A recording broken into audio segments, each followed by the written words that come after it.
কিভাবে চলবো, কিভাবে চলবে, চিন্তা করি না। একজন ব্যক্তি তার বাবা মারা গেছে বলে সংসারের দায়িত্ব পড়ে গেছে তার ঘাড়ে। এখন সে সর্বক্ষণ চিন্তা করে, মা যদি আমার পথে চলতে চলতে কোনো জায়গায় কোনো বিপদে আমি মারা যাই, আমার পরিবারের কি হবে। হরি বল। সবাই আমরা ভাবি আমি মরে গেলে এদের কি হবে। আহা, এটাই তো আমাদের ভুল ভাবনা। তুমি ভাববার কে? তোমার পরিবারের কি হবে? তুমি যখন এসেছিলে তারা তোমার সাথে আসেনি, তাই তুমি যখন চলে যাবে তাদের কিচ্ছু হবে না। আর শুধু তাই নয়, যেতে তো সবাইকে হবে। কার ভয় পাচ্ছ তুমি? মৃত্যুর ভয়। আমার বাবা একটা কথা বলে পাঠে আমি শুনেছি, মৃত্যুর ভয় তারাই করে না যারা নিজেকে জানতে পারেনি। তাই গৌর হরিব। যারা নিজেকে চিনতে পারে, নিজেকে জানতে পারে, নিজেকে জানা মানেই তাকে জানা। আমি কে, কে আমার, কেন মরে যারে তপত্রয়, ইহা না জানে জীবের কইছে হেত হয়। মৃত্যু তাদের কাছে তুচ্ছ। মৃত্যু তো সবার জীবনে আসবে, আসবে না? যতই সুখে থাকো, ভালো থাকো, 5 তলা বিল্ডিংয়ে থাকো। একটা সাধারণ দৃষ্টান্ত দিয়ে একটু বুঝবেন মা। ওই যেখানে মাংস কাটা হয়, কসাইখানা বলে তো না কি বলে, তা যেখানে মাংস কাটা হয়, মনে করুন একটা পশুকে কাটছে আর একটা পশুকে খাবার দিয়েছে, সে কিন্তু চুপচাপ খাচ্ছে, তাই না? আবার ওপরে ফ্যান চলছে, হাওয়া হচ্ছে, সেই পশুর গায়ে হাওয়া লাগছে, কত ভালো আছে সে মনের সুখে খাচ্ছে। সেখানে আলো জ্বলছে, ফ্যান চলছে, হাওয়া বাতাসের মধ্যে তার সময় যাচ্ছে। কিন্তু কসাইয়ের হাতে যে অস্ত্রটা আছে, ধারালো অস্ত্রটা, সে তো একটা পশুকে কাটছে আর সে কিন্তু আপন মনে খেয়ে যাচ্ছে। কিন্তু সে জানে কি, যে যতই আমাকে খাবার দিক, আমাকে ভালো রাখুক, ওই যে হাতে যে করাতটা আছে, ওর কাছে কারোরই ছাড় নেই, সময় হলেও আমাকেও যেতে হবে না। তাই গৌর হরি। তাহলে কসাইয়ের হাতে করাতের কাছে যেমন কারোর ছাড় নেই, অর্থাৎ যে কোনো ধারালো অস্ত্র, দা হোক যাই হোক, ঠিক তদ্রূপ যে সময়, যে কাল কিন্তু কারোর প্রতি তার মায়াও নেই, ভালোবাসাও নেই, প্রেমও নেই। অর্থাৎ কালের কাছে কেউ আপন নয়। কালের সময় হলে কালের কবলে সবাইকেই পড়তে হবে। তাহলে মৃত্যুর ভয় করে লাভ নেই, মৃত্যু সকলেরই হবে। এবার কি তোমার ভিতরে যে ভয় কাজ করছে, এই ভয়টা দূরীভূত করতে পারে কে? জগতের কেউ পারবে না, একজনই পারে। তোমার ভয়টাকে স্বাভাবিক করতে পারে, তোমার ভয় থাকবে না মনে, যদি তুমি একজনকে ভরসা করতে পারো, সে হচ্ছে হরিনাম, কৃষ্ণ নাম। পথে চলতে চলতে তার নাম করো, ভাগবত কথা শ্রবণ করো, লীলা কথা শ্রবণ করো, কৃষ্ণ নাম শ্রবণ করো, সাধু সঙ্গ করো, ভক্ত চরণধুলি অঙ্গে মাখো, একদিন তোমার এই ভয়টা থাকবে না।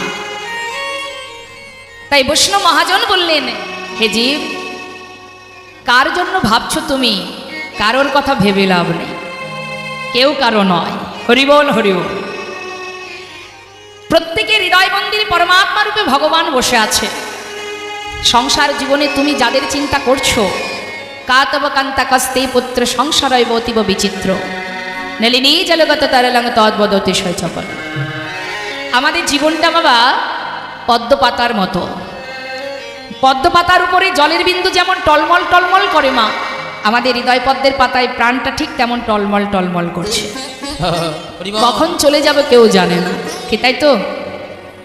তা পদ্মপাতা থেকে জলের বিন্দু কখন পড়ে যাবে কেউ জানে? যদি কখনো পড়েও যায়, পাতার উপরে জলের কোনো দাগ থাকে কি? থাকে না। ঠিক তদ্রূপ তোমার হৃদয় পদ্মের পাতায় প্রাণরূপ জলের বিন্দু টলমল টলমল করছে।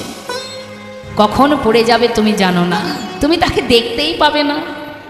যে তোমার থেকে বেরিয়ে যাবে তাকে তুমি দেখতে পাবে না, কিন্তু সে যখন পড়ে যাবে, চলে যাবে, যাদের জন্য সময় নষ্ট করছো, কৃষ্ণ বলার সময় নেই, ভজন করবার সময় নেই, ভালোবাসার সময় নেই, তাদের হৃদয় পদ্মের পাতায় এতটুকু দাগ থাকবে না তোমার জন্য।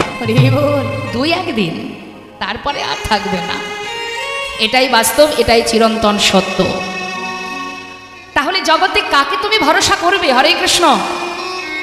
একটা ছোট্ট শিশুর সামনে যদি আপনি দামি খেলনা আর অনেক টাকা রাখেন, বলুন তোমার শিশু কোনটা আশ্রয় করবে? সে খেলনাটাকে আশ্রয় করবে না? দেখুন, একটা মানুষ জীবনে কতবার বদলে যায়। তুমি যাকেই ভরসা করবে সে তোমার যখন তখন বদলে যেতে পারে। ভরসা যাকেই করবে সেই ঘুরে বসতে পারে। মানুষ প্রতিটা মুহূর্ত তার স্বার্থের জন্য যখন তখন সে বদলে যায়, পরিস্থিতির সাথে সাথে সে বদলায়। তার প্রমাণ দিচ্ছি, শুনুন। তাহলে একটা ছোট্ট শিশুর সামনে যদি আপনি দামি খেলনা আর একটা অনেক টাকা রাখেন, বাচ্চা আশ্রয় করবে খেলনা। সেই বাচ্চা যখন আরেকটু বড় হবে তখন তার আশ্রয় কিন্তু আবার বদলাবে। একটু বড় হলে তার আশ্রয় কি হবে বাবা? লেখাপড়া, বিদ্যা। কাঁধে করে বই খাতা নিয়ে শুধু ছুটবে এদিক ওদিক সেদিক। বাবা মা বলবে তুই শুধু পড়াশোনাটা ঠিকঠাক কর, আর তোর কিচ্ছু করতে হবে না, তাই না? অর্থাৎ আশ্রয় বদলে গেল। আবার যখন সে আরো বড় হবে, আপনি বিবাহ দেবেন, ছেলে মেয়ে হবে, তখন কি সে খেলনা নিয়ে বসে থাকবে?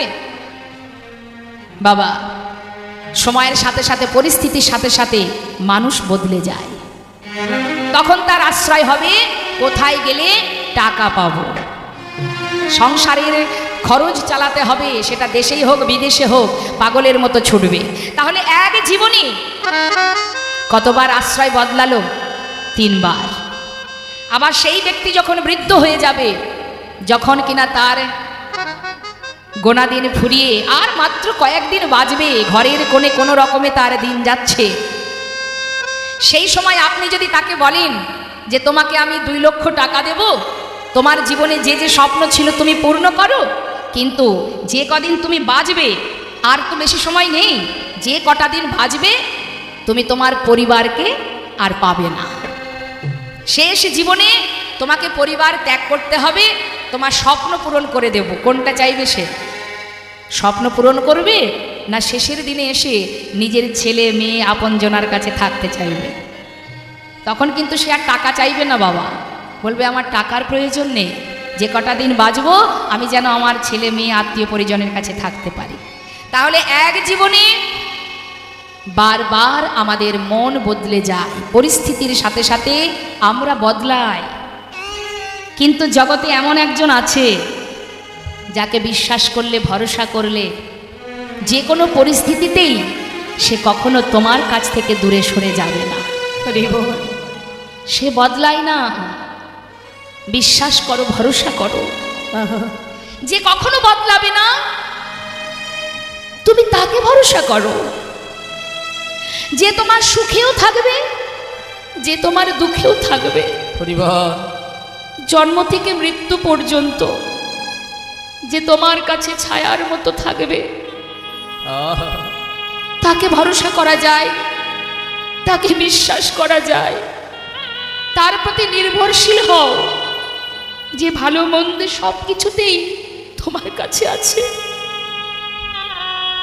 শুধু তোমার পাশে যে সে আছে এইটুকু জ্ঞান তোমার মধ্যে নেই, তাই তুমি তাকে দেখতে পাচ্ছ না, কিন্তু সে আছে।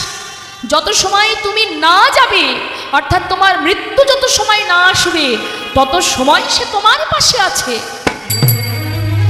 এবং থাকবে। এটা যে জেনেছে, যে বুঝেছে, সে অসার বস্তুকে আগলে বসে নেই।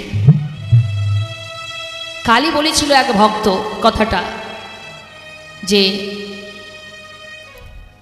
একটা গানের আমার কাছে একটা আশা বুঝতো।